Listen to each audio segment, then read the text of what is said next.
Hola a todos, mi nombre es Rafaela Vázquez, miembro del grupo CIAT. El día de hoy contamos con la presencia de un psicólogo sanmarquino, quien tiene estudios en maestría en salud mental, es especialista en terapia con usuarios, mentor en entrenamiento intensivo de DBT. Además es miembro del CBS y del Comité de Producción Editorial de Interacciones, revista Avance en Psicología, quien nos compartirá parte de su experiencia en prácticas, prevención e investigación en el ámbito clínico. Contamos con la presencia de Álvaro Paredes. Muchas gracias, Álvaro. Gracias a ti por la invitación y a todo el grupo que me ha permitido estar acá con ustedes el día de hoy. Bien, Álvaro, el día de hoy vamos a hacer algunas preguntas que nuestros compañeros y también profesionales de salud y psicología han elaborado a través de las redes sociales. Me gustaría que comentes, ¿qué tan viable es el día de hoy hacer DBT en el Perú? Creo que hay dos formas de responder esa pregunta. Una es desde la perspectiva de los servicios de salud del Estado, un servicio de salud que pueda ser accesible a cualquier persona, y el servicio privado. En términos del Estado, yo creo que es un poco complicado porque pensemos en DBT cómo funciona. DBT es un programa de tratamiento, no es un enfoque que solamente tenga que ver con intervenciones específicas o técnicas. Implica que es todo un programa articulado de tratamiento, que implica que el consultante venga semanalmente a sesiones individuales, que son de 50 a 60 minutos, entonces vamos como sumando. Semanalmente también tiene que venir a grupo de entrenamiento de habilidades, lo cual tiene una duración de 2 horas y media semanales. Aparte que tiene la disponibilidad del coaching telefónico, que es una modalidad también de intervención que tenemos en DBT. Y que el terapeuta pertenezca a un equipo de consultoría y que asista semanalmente a un equipo de consultoría. Si lo pensamos en términos del Estado, es complicado que el Estado pueda proveer a las personas como o los servicios de salud que tenemos aquí, que un paciente semanalmente vaya 2 veces al hospital y que al mismo tiempo el terapeuta, o sea, la persona que esté dentro del Estado, pueda cubrir no solamente eso, sino también las llamadas telefónicas, el pertenecer a un equipo de consultoría, lo cual no es que sea imposible, pero creo que demandaría demasiados recursos que hoy en día me da la impresión de que no hay como tanta como inversión en ese sentido. En otras palabras, hacer DBT requiere mucho esfuerzo, pero también de muchos recursos. A pesar que uno puede sacar los datos, y de hecho en el Behavioral Tech se hizo incluso como un análisis de cuánto, o sea, si uno compara cuánto gasta el Estado, por ejemplo, en mantener una paciente que tiene sucesivos ingresos por emergencias, hospitalizaciones, medicamentos y una terapia convencional, en comparación con DBT, que si bien al inicio puede ser como mucho más fuerte el gasto, pero comparado, por ejemplo, con solamente los costes de hospitalización, o sea, no hay nada que ver. DBT finalmente resulta mucho más económico. Creo que tiene que ver con esta visión como cortoplacista, es difícil pensar en metas a largo plazo, apostar por un tratamiento que implica, como te digo, ¿no? muchas cosas que haga el terapeuta, capacitación además. Entonces es un poco difícil, ¿no? Dentro del Estado. Eso no significa que no se puedan hacer cosas. Me parece, por ejemplo, que en algunos hospitales estoy implementando un poco el grupo de entrenamiento de habilidades, lo cual es una buena idea para un lugar donde hay pocos recursos. Pero hay un pequeño problema: vender esto como DBT. Y que es un problema que, bueno, me llevaría yo creo a hablar de otra cosa, pero tiene que ver con qué estamos haciendo con la divulgación en sí de la terapia. Uno lo que promovería allí es hacer entrenamiento de habilidades de DBT, más no es hacer DBT, porque te implica todo un programa distinto. Pero como en los hospitales y en el Estado, siempre como abogan a favor de atender mayor cantidad de usuarios en menor tiempo, entonces las intervenciones grupales terminan siendo como muy llamativas para que como se lleve a cabo dentro de estas instituciones. Entonces es una buena idea. Igual funcionan algunas cosas, pero no es lo mismo, no podemos como dar por sentado que va a tener la misma evidencia en efectividad que el llevar el tratamiento completo. Del otro lado, en el sector privado es mucho más sencilla la cosa porque los tiempos los manejan obviamente los terapeutas.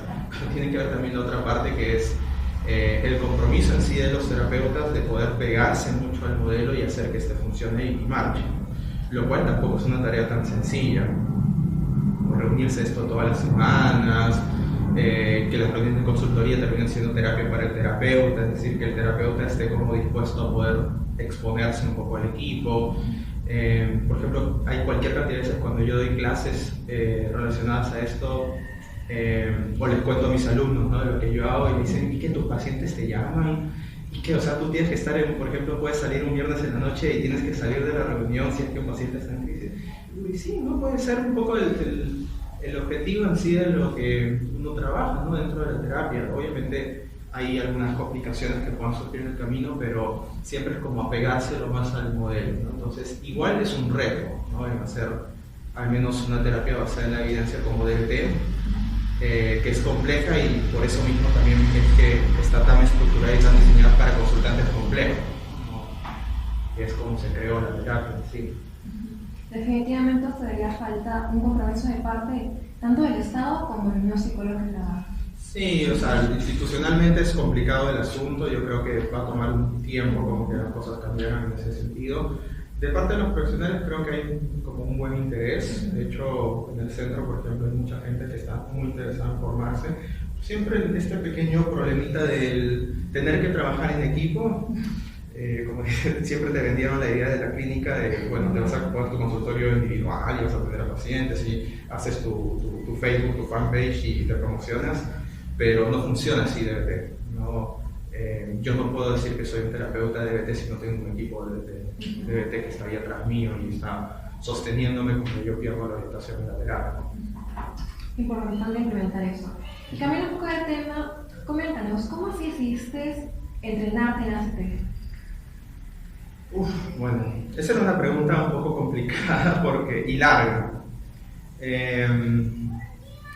Yo tendría que remontarme más o menos hacia el final de la carrera, cuando año 2013, que era mi quinto año de estudios, y el año 2014 que hacía mi internado en Uchi. Yo obviamente primero estaba muy interesado en general en la psicoterapia durante mucho tiempo. Es más, yo tengo anécdotas muy interesantes de, por ejemplo, en los primeros años de estudio haber leído cosas de psicoanálisis, de existencialismo y cosas muy raras, por un tema de interés de entender mejor las cosas, hasta el punto en el cual yo empecé a entender un poco lo que era la psicología basada en la evidencia. Recuerdo haber leído artículos relacionados a ello, haber leído un libro publicado en el 2012, me recuerdo el mismo año, de María Crespo, que era la coordinadora de ese libro, que se llama Psicología Clínica Basada en la Evidencia, y a interesarme más por entender esto de que lo mejor que uno puede hacer por un consultante es darle el mejor tratamiento disponible. Creo que eso como fue el punto donde inició todo, ahí como me interesé mucho en la terapia cognitivo-conductual. Pero cuando vi esto de la terapia cognitivo-conductual me parecía tan interesante por la efectividad que podía tener, pero había algo que no me calzaba, había algo que no me cuadraba. Yo podía leer, de hecho yo soy un tipo como muy testarudo, entonces yo puedo entender la lógica de las cosas y aún así como permanecer en terquedad con algunas cosas, y al mismo tiempo también tengo un nivel a veces de conectar emocionalmente con las cosas que por más que me hagan mucha lógica acá, igual me pasa esto que a veces la lógica no me ayuda, ¿no? Y para mí siempre fue un tema como, creo que las personas en cierto punto no podemos ser 100% racionales. De hecho es irracional pensar que las personas somos 100% racionales. Y cuando empecé a leer un poco de esto y empecé un poco también a ver la parte clínica cuando decía mi internado, empecé a interesarme por tratar de entender modelos un poco más abarcativos que me permitan como tener una mayor conexión con lo que realmente nos pasa a las personas. De hecho, o sea, no tengo temor ventilarlo, de que yo hice una formación, por ejemplo, en terapia de esquemas. Y aunque muy lindo y el cuento, todo esto de los esquemas, igual me pareció como que había algo que como faltaba, y sobre todo en el tema de cómo me muevo con los pacientes dentro de la consulta. Necesitaba pensar en que tenían que haber como procesos muy finos de conectar la experiencia de las personas sin meterles tantos cuentos, sino ir hacia la historia de aprendizaje y entender cómo se van dando las cosas. Y al mismo tiempo todo este rollo de no enredarme tanto con que los pensamientos son como los causantes de todas las cosas. Y así el primer peldaño que yo di antes de llegar a fue mindfulness. De hecho en el 2012 fue como la primera vez que tuve un acercamiento a mindfulness a través de un taller que asistí con el doctor Manuel L. Moscoso, que me pareció una cosa muy rara, como esto de meditar, sentí muy raro, muy extraño, como esto de solamente observar pensamientos. Pero me gustó mucho esta idea como de no sumergirme en el contenido de los pensamientos. Y leía, hacía algo prácticamente con el carácter que podía llamar muy constante con ello. Pero recuerdo que llegaron algunos textos que fue como que me empujaron en algunas situaciones tanto clínicas como también personales. Un libro, por ejemplo, leí de mindfulness y psicoterapia. Yo recuerdo haber leído un capítulo que hablaba sobre mindfulness, la relación terapéutica y la terapia de aceptación y compromiso, escrito por Kelly Wilson. Y fue y de valores hablaba. Y fue como, esta lectura de valores me hizo mucho sentido, como en vez de estar como tan enganchado hacia las cosas que tenían que ver con todas estas sombras que a veces están detrás de nosotros, en forma de pensamientos, sensaciones, incómodas, poder como trasladarnos y simplemente como transitar moviéndonos en dirección de las cosas que realmente nos hacen sentido, ¿no? Realmente tocan esa fibra de querer hacer cosas. Y después leí un libro de Jorge Barraca llamado La mente o la vida, que también me pareció como una forma muy diferente de abordar y de entender los problemas psicológicos, cómo está dividido los problemas y cómo aborda la terapia de aceptación y compromiso. Lo cual me hizo a mí mucho sentido también por la situación que en ese momento estaba pasando. Este libro de Hayes, de Sal de tu mente, entra en tu vida, que para mí fue como, o sea, que acá ya siento que estoy entrando a otro tema.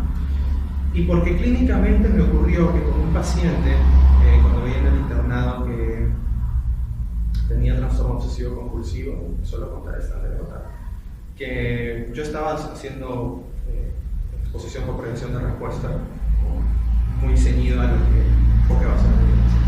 Y justo leo un capítulo fue muy mal en el tratamiento, y leí justo un capítulo de este libro, Múltiples aplicaciones de la terapia de aceptación y compromiso, editado en España.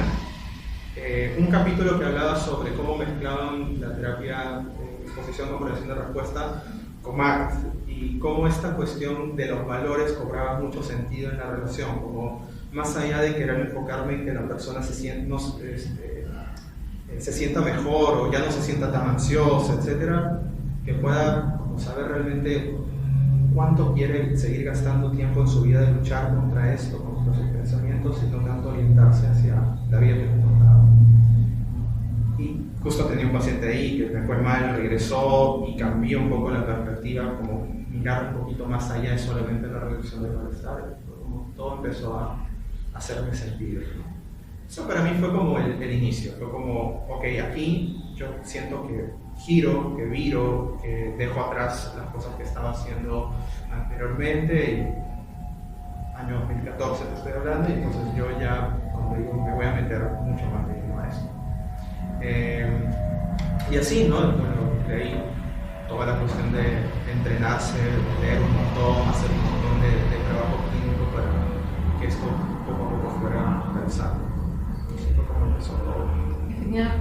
Definitivamente lo que comentas, la capacidad que el hecho de buscar más allá, de no quedar simplemente con lo que estás trabajando, es definitivamente una capacidad que deben tener todos los psicólogos, el buscar más allá y no seguir simplemente a un enfoque quizás, sino el buscar lo que está funcionando, lo que puede tener más sentido. Sí, igual eso implica como mucho miedo, ¿viste? Sí.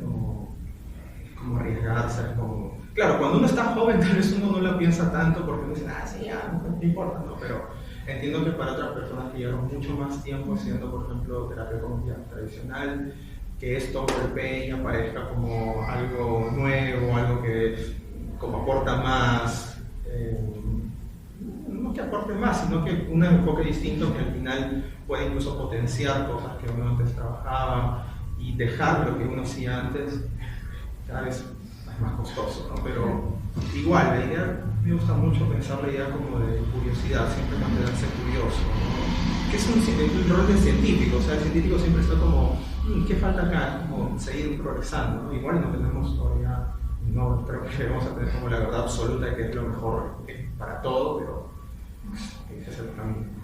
Claro. Y un poco, ya cambiando de tema también, en el caso del diagnóstico TLP, ¿tú crees que este cambie o siempre habrá la tendencia de que continúe así a pesar de que el paciente tenga conductas ya reguladas? Esa es una pregunta interesante, que es muy clínica. Pensemos primero en los diagnósticos. Los diagnósticos son invenciones nuestras.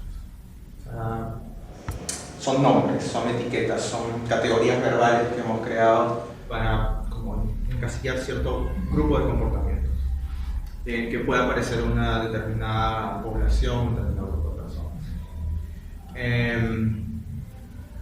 Entonces, si tú lo piensas el diagnóstico como una compilación de comportamientos, con hay un enorme problema que no están muy bien definidos los criterios diagnósticos como comportamiento, como conductas propiamente dichas. Pero más allá de eso, es pensar que en algún momento la persona, con un tratamiento que funcione, va a dejar de tener esas conductas, y por lo tanto, si no cumples los criterios diagnósticos, pues ya está, o sea, no te van a seguir dando etiqueta.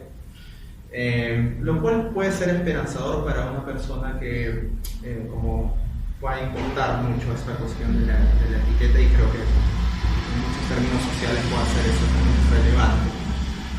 Al mismo tiempo, también uno puede decir, pero por ejemplo desde la perspectiva conductista, no existe el desaprendizaje.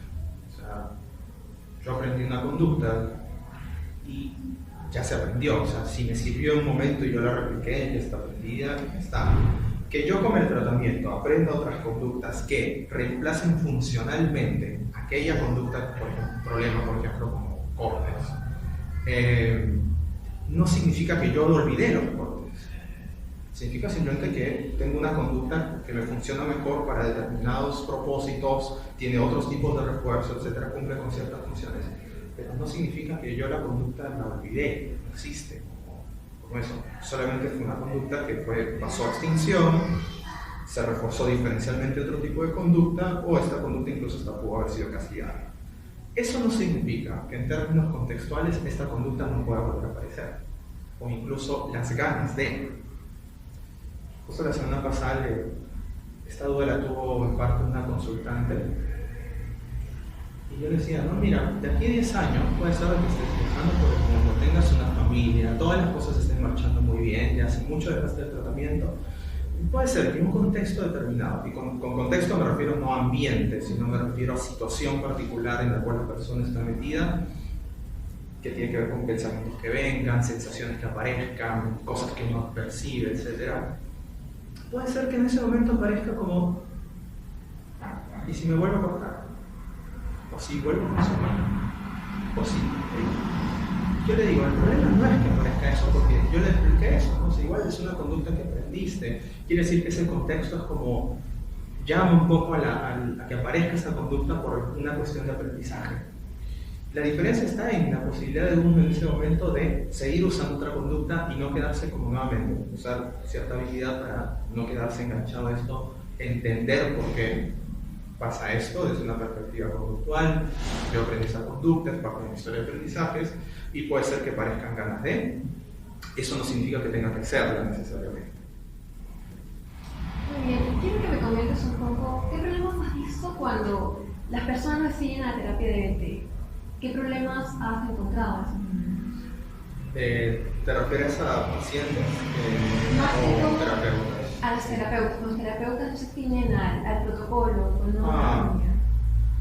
Creo que formación de terapeutas de DBT o gente que está aprendiendo DBT es el problema de no ceñirse al protocolo, no ceñirse a la terapia en sí, más que al protocolo tal cual. Porque DBT es una terapia que integra el protocolo, pero igual hay gran parte que no es que esté protocolizada, sino simplemente son como los principios en los que se basa. Creo que sostenerse en todos los principios es un tema complicado y sobre todo algo que yo últimamente he venido aprendiendo mucho gracias a Paolo, que es el supervisor del equipo, el director del centro, es este tema de la rapidez con la cual uno puede ver los movimientos dentro de la terapia haciendo DBT y como estar marcando cada cosa que va haciendo y que va pasando dentro de la consulta y poder tener una conceptualización muy fina de lo que está pasando.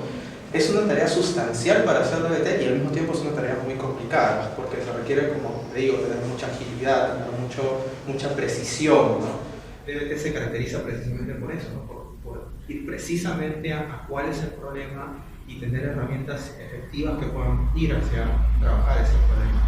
Y para eso se requiere una conceptualización de caso. Algo que usualmente tal vez no estamos tan acostumbrados a hacer, como de ordenar todas las cosas que aparecen, pero de la perspectiva de DBT. Entonces, creo que esa es como la chamba más fuerte dentro del terapeuta, más allá de cosas como aprender a usar los protocolos en sí, aprender las estrategias que hay, sino uno las puede aprender, pero si no sabemos en qué momento utilizarlas, es básicamente porque no tenemos una buena conceptualización. Entonces, este aspecto de evaluar bien en sesión y evaluar bien el caso y tener algo que pueda hacer sentido a cómo vamos a organizar la intervención, para mí suele ser como un problema que yo mismo lo padezco porque a veces uno se enreda precisamente, y ahí es donde nuevamente el equipo es como el soporte que ayuda como a desenredar algunas cosas que a veces uno no está viendo todo, y nada, y luego tirar para adelante el tratamiento y seguir aprendiendo y seguir avanzando, ¿no? A ver, quiero que me comentes un poco de la revista de que eres miembro, de la base de psicología, un poco sobre el rol y los alcances que tendría para más que todo con nosotros, estudiantes de psicología. La revista es muy amigable, me gusta mucho, porque creo que están haciendo esfuerzos muy sólidos por consolidarla dentro de como todas las redes pues, de revistas internacionales. Y también tiene un filtro muy agudo, ¿no? Para ver que los trabajos realmente cumplan con criterios de calidad. De hecho, el lugar donde yo estoy, ¿no? Dentro de la revista es como de un primer revisor de los trabajos para que pase a un revisor senior del mismo trabajo. Entonces, como son dos filtros. Y lo que yo sé es que está abierto en realidad para las personas que hagan investigación, más allá de si son profesionales, estudiantes, es más, hasta ni siquiera necesariamente para profesionales de psicología, ha habido como autores que están como, o autores, ¿no? Que son también psiquiatras o médicos, ¿no? Entonces, es muy abierta, pero sí que cumple pues, con todos los criterios, las cosas que piden en la misma página web, ahí están, ¿no? Como los formatos y toda esta forma como debe hacerse, y los tiempos y también las temáticas, ¿no? En realidad, un estudiante yo creo que tranquilamente podría publicar algo que esté como que pase todas las revisiones y todo ok, no hay una como no por ser estudiante, claro. No, al contrario, creo que incentiva mucho. Es gente como joven, ¿no? que está también como moviendo mucho esto, y me parece que son gente de muy buena intención y que está trabajando como muy correctamente. Por eso me siento a gusto con la función, que es quizás pequeñita, pero me gusta ser parte de ese grupo. Y relacionado a ello, ¿consideras que actualmente es complicado hacer investigación en Perú, investigación psicológica? Creo que en sí hacer investigación es un trabajo pesado, requiere mucha dedicación, tiempo, destinar recursos, ¿no? Dinero y todo lo demás, porque igual el problema acá es que nadie le financia la ciencia. Bueno, es difícil encontrar el financiamiento. Lo hay, pero es complicado. Y cuando lo hay es dejar de lado todo lo que haces y dedicarte enteramente a investigar, lo cual, al menos para muchos, puede ser un tema complicado. Yo creo que si uno tiene todo eso, como quiere hacer investigación, genial. Para mí el problema está en buscar algo que sea útil. No me dejarán mentir nadie. O sea, por Facultad de Psicología al año, cuántas tesis se harán? Y después de ponerlas en biblioteca, ¿cuándo fueron como revisadas nuevamente? Es decir, ¿cuándo realmente hay investigación que tú dices la tomas y realmente te da algo para hacer algún tipo de cambio? A veces hay investigaciones como re específicas de cosas que por ahí a la persona le interesó y pero no conecta con la práctica clínica. Para mí es un enorme problema esta desarticulación que hay entre gente que es muy capaz haciendo investigación y gente que está muy pegada a la clínica y que de pronto no da como reporte de lo que hace para que se pueda hacer investigación, ¿no? De hecho, hay dos puntos ahí, por ejemplo, que a mí me gustan. Uno es de la revista, ¿no? Que justamente gente de la revista misma trate de hacer esos puentes. Y en el centro, por ejemplo, donde laboro en Contexto, hay ya una unidad de investigación y estamos andando con una investigación de un programa de DBT, o sea, realmente ver lo que estamos haciendo. Entonces, ese tipo de cosas me parece que es necesario, o sea, más como meternos directamente hacia, por ejemplo, si uno está en la clínica y desea hacer investigación en clínica, que sea algo que sea útil, ¿no? Algo que pueda realmente dar información acerca de la implementación de algo o de medir eficacia de algo o qué sé yo, hacer mediciones que puedan ayudar a resolver problemas, pero a veces es como medimos cualquier variable por medirla y simplemente por hacer una investigación y publicar, porque es súper reforzante esto que parezca tu nombre y todo lo demás. Todo el mundo te aplaude, pero al final no. Esta cuestión de aportar, para mí, que es lo más importante en todo caso de hacer investigación, yo lo que veo es que hay muy poca investigación que me llame la atención y digo, oye, sí, al menos aquí en Perú, hoy sí hay que revisar esto, hay que leer esto. Está un poquito por ahí. Hay necesidad de hacer ese puente entre la clínica y la investigación. Entonces es importante ver eso, de que lo que falta actualmente es un poco la relevancia del tema. Sí, o sea, como te digo, hay mucha investigación que parece ser muy interesante, usan un montón de cosas que ya ni entiendo yo relacionadas a cuestiones de estadística y todo lo demás, pero relevancia clínica, como, bueno, y yo eso cómo lo uso acá con este paciente, o cómo esto informa mejor algo de lo que yo voy a hacer, como placa, y es como el puente se cae, y al final digo, bueno, está bien, es un buen investigador, pero no me aportó nada. Para mí que al final la psicología está como al servicio no solamente de la comunidad científica, sino al final la comunidad científica está al servicio de la gente, ¿no? No sé cómo te digo mi perspectiva. Claro, es un punto muy importante. Quiero que me comentes un poco, ya entrando en el tema de las terapias mismo, ¿cuál crees que es la diferencia entre la DBT y la TCC estándar? Creo que son muchas y al mismo tiempo puede haber algunas cosas que como se parezcan un montón. Yo creo que el punto como diferencial máximo, y es como ahí donde ponemos como la diferenciación total, es la visión. En otras palabras, la parte más de la filosofía subyacente a DBT se basa en la filosofía dialéctica. Y desde esa perspectiva nosotros no estamos buscando como la veracidad, la racionalidad, la verdad de las cosas, simplemente estamos tratando de conciliar cosas que aparentemente son opuestas todo el rato. Y podemos convivir con esta cuestión como medio ambivalente de las cosas tal y como se dan. Lo que quiero decir con eso es, mientras un terapeuta cognitivo puede estar un poco más centrado en ver el contenido acerca de las cosas, un terapeuta contextual, un terapeuta DBT, puede estar un poquito más viendo la función que tiene el seguir un comportamiento. Y allí es también otro deslinde de que para DBT y para las terapias contextuales, pensamiento, emoción y actividad propiamente motora, por decirlo así, todo es conducta. Y en la TCC estándar aparece esto como que pensamiento es algo diferente, porque el pensamiento es el que finalmente manda cómo uno se siente y la forma como uno actúa, es como hubiera una diferenciación. Al final hay mucha postura de pensar que termina siendo como nuevamente un dualismo, ¿no? De pensar algo distinto a la conducta es el pensamiento. Y DBT no lo ve así, por eso uno tranquilamente, siempre los pacientes me dicen, no, simplemente sentí eso y actué, como no tengo por qué estar chequeando si hubo un pensamiento, no, si no lo refiere, como ya está. Y eso hace más flexible las intervenciones, ¿no? Dentro de DBT.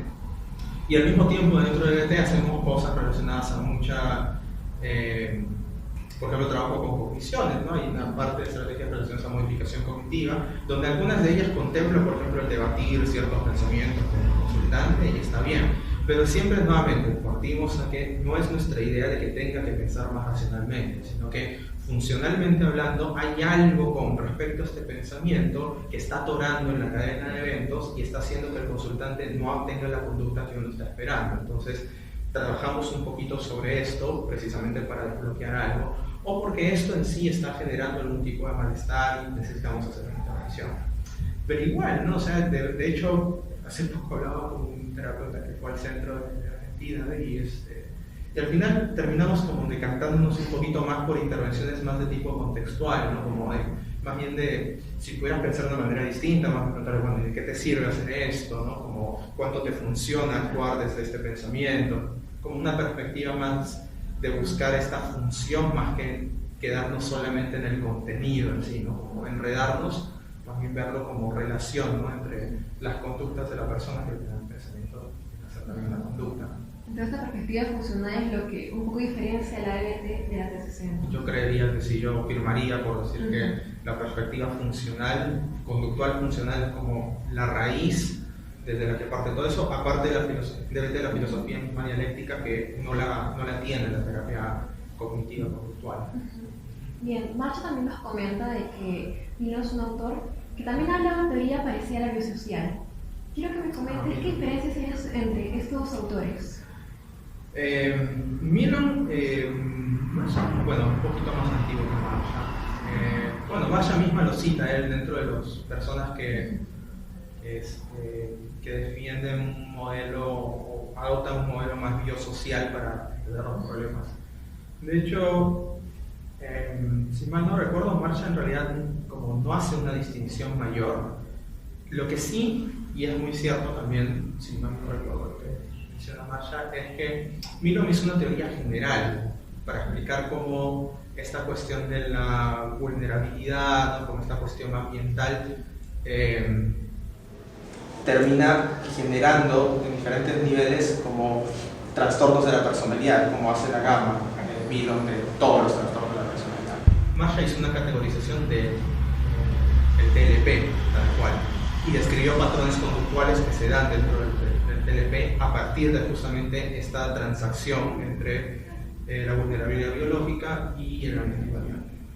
Hay algo que a mí personalmente me parece que lo detalla mucho más Marcha que Milon, que es la idea también de transacción, es decir, cómo un elemento no es aditivo al otro para generar algo, ¿no? Como problema biológico, problema social, biológico más social igual problema, sino como lo biológico, como la vulnerabilidad de la consultante o el consultante hace que ciertas respuestas emocionales terminen siendo invalidadas por el paciente, por el ambiente, y que el entorno, que es invalidante, al dar una respuesta de ese tipo, hace que la vulnerabilidad sea mucho más complicada de manejar para el consultante. Entonces, esa transacción, esa idea de transacción es lo que va generando como el problema, es decir, esta cuestión de lo biológico, cómo se relaciona con lo social.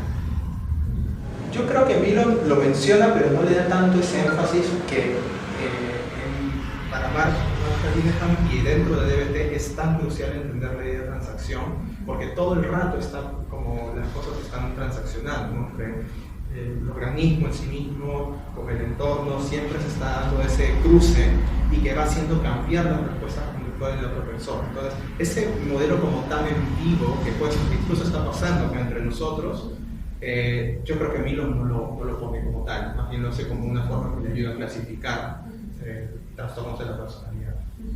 Todo podría ser que Marcha es un poco más específica en el tema, un poco más centrada en tratamiento, en cambio un poco más generales. Es una buena forma de decirlo, es como Marcha lo vio más como patrones conductuales clínicos y no lo vio un poquito más como de distinción teórica más clasificatorio, ¿no? Que ayudó a su clasificación de los trastornos de la personalidad. Vemos también que eso es muy común, que se relaciona mucho a marcha con DBT. Sin embargo, consideramos de que de los inicios del DBT está evolucionado bastante. En cuanto a ello, ¿cuál crees que sería el futuro del DBT? Complicado. No lo sé, la verdad, que no soy una persona que, o sea, si yo estoy metido, no es que esté como viendo qué pasa allá en Seattle con DBT. Igual yo creo que los avances terminan estando guiados por lo que el mismo corazón de la terapia, que es hacer algo que funcione. Me gusta mucho la metáfora que he escuchado de Pablo Rodríguez, mucha gente, que DBT es un tratamiento de guerra, es un tratamiento que ayuda a moverse clínicamente hablando con los consultantes. Y eso implica de que uno se guíe por cosas que estén demostrando funcionar. Yo creo que si pensamos el futuro de DBT es pensar un DBT que sigue incorporando cosas que funcionen y que ayuden como a destrabar procesos de la terapia que pueden ser muy complicados. Por ejemplo, uno de los grandes avances que hubo recientemente, se habló recientemente de los últimos 10 años más o menos, dentro de los últimos 10 años, han tenido que ver con cómo se maneja la cuestión del trauma en pacientes con DLP, que es algo que Marsha misma no detalló muy claramente en su modelo, pero que permitió a una investigadora y terapeuta y trainer en DBT, que es Melanie Hart, desarrollar un protocolo específico de cómo juntaba un tema de terapia de exposición prolongada para el trauma, inicialmente creada por Edna Foa, dentro de un protocolo de tratamiento DBT. Y hoy en día, por ejemplo, es algo que ayuda mucho a los consultantes que tienen problemas de trauma severo y que están también con el problema relacionado a la misma sintomatología del trastorno límite o de regulación emocional. Y creo que eso fue un avance enorme.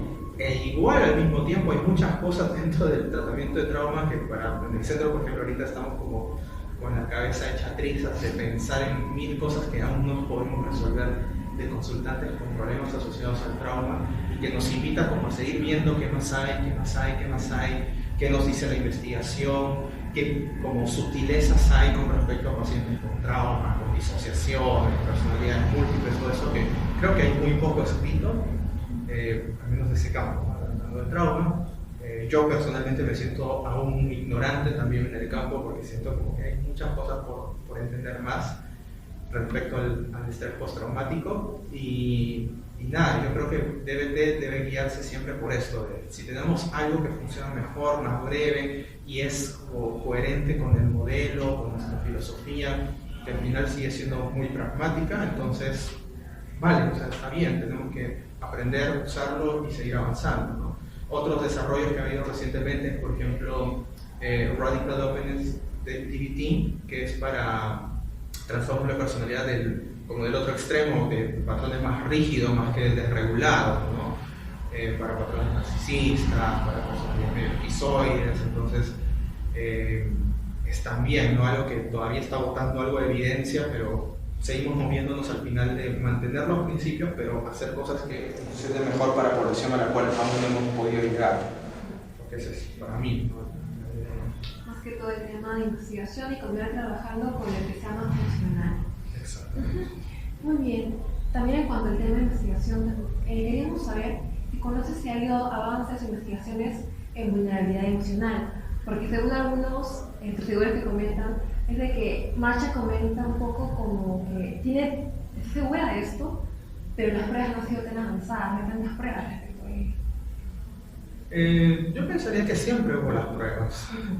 Marsha misma lo cita en su libro, tener estudios específicos, por ejemplo, de las diferencias en la amígdala, por ejemplo, en pacientes con desregulación, de pacientes que no tienen desregulación, este eje hipotálamo hipófisis adrenal, que también tiene que ver mucho con las respuestas y la impulsividad de los consultantes, que sabía cómo se comportan los pacientes con desregulación y cómo no, y la actividad como disminuida de la corteza prefrontal en pacientes con desregulación, a diferencia de pacientes que no lo tienen.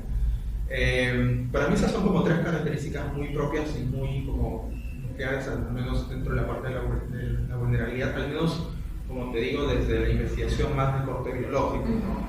Igual hay como mucha evidencia de cosas, incluso asociadas a traumas, hablando de un poquito de eso, que igual hay una cuestión de mucha biología metida dentro del trastorno. Y sí, o sea, solamente que es otra línea de trabajo un poco más teórica y que está en manos también de gente mucho más dedicada a la neurociencia. Pero sí, o sea, evidencia sí la hay. Y quizás pensando en los años fines de los años 80, inicio de los 90, tal vez no la haya tanta. Pero incluso Marshall Ingham misma sí cita algunas cosas y bueno, lo que te estoy contando es también de los avances posteriores que hubo respecto a ello. Quisiera que nos digas un poco qué recomiendas a estudiantes como nosotros que están más que interesados en terapias contextuales que en terapias basadas en evidencia. Yo te diría lo mismo que te dije en algún punto de la entrevista, como permanezcan curiosos en terapias contextuales, todo permanezcan como muy este criterio de ser científico, de no casarse con una teoría, no casarse con una persona. Yo hablaba marcha, estoy hablando todo el rato, pero no es casarse con ella, sino con la perspectiva que tiene ella, entenderla y ver cómo te funciona. Yo creo que algo que los terapeutas terminamos como reconociendo es: hacemos esto porque funciona y el día en que deje de funcionar y encontremos algo mejor, nos cambiamos de barco. Lo cual implica lo que te dije también al inicio, es como hice esto durante mucho tiempo y quizás llegue un momento en donde tenga que dejar el barco y tenemos que hacer algo distinto. Que si uno permanece en eso y no se vuelve como radical en el sentido de como no, esto es la Biblia y esto es lo que como...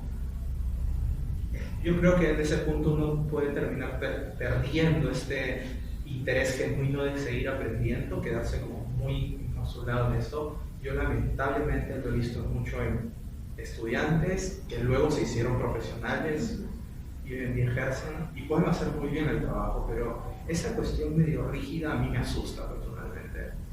Debo reconocer que yo en algún momento también la tuve porque tiendo mucho a una tendencia hacia ello, pero como me ayuda mucho recordar que al final, o sea, el norte me lo da el paciente, o sea, siempre tengo como que permanecer atento, curioso a ver las cosas y siempre con eso también que te diga, como te decía al momento, como sensatez, como humildad de hasta aquí ya mi conocimiento, yo necesito también de otras personas aprender, no creer que puedo saberlo todo, que ya entendí todo, como siempre permanecer esta postura como muy abierta, que curiosamente ayuda también mucho a practicar mindfulness, no pegarse mucho a ideas ni a personajes.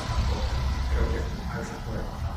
Yo diría eso, permanezcan leyendo, entrenándose, consideren que todo es importante, siempre y cuando sientan como que están puliendo esa habilidad de poder ver a las personas como, no solamente con esa perspectiva tan científica, sino también humana, ¿no? O sea, al final, yo lo digo todo el tiempo, el conductismo es la cosa más humana que nos puede, al menos el momento que tenemos para poder entender los problemas.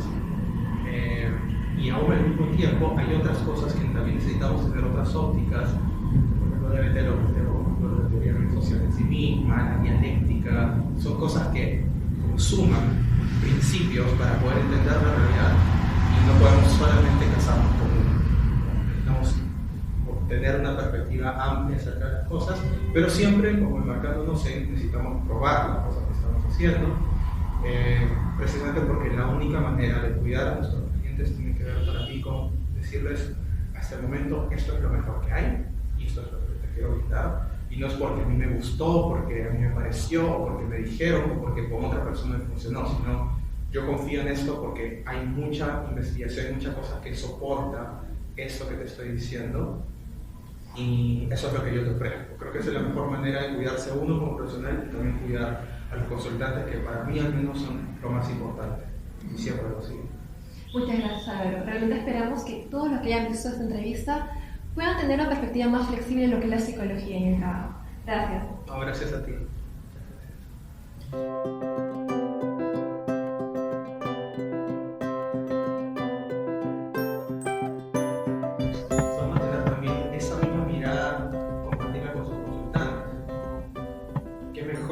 un consultante que ve a su terapeuta que es como suelto en las cosas, que te da algo que funciona, pero al mismo tiempo te dice, mira, yo no tengo certeza realmente de las cosas, simplemente estoy dando lo mejor que es posible. Y es como ese balance, no, la dialéctica ahí metida, ¿no? Como esto es lo mejor y al mismo tiempo no sé si siempre lo sea así, es como permanecer en la misma incertidumbre. Es una tarea para todos, en todos los psicólogos, pero yo pensaría que los clínicos, más por esta cuestión de Algo directo. trato directo y que cada caso termina siendo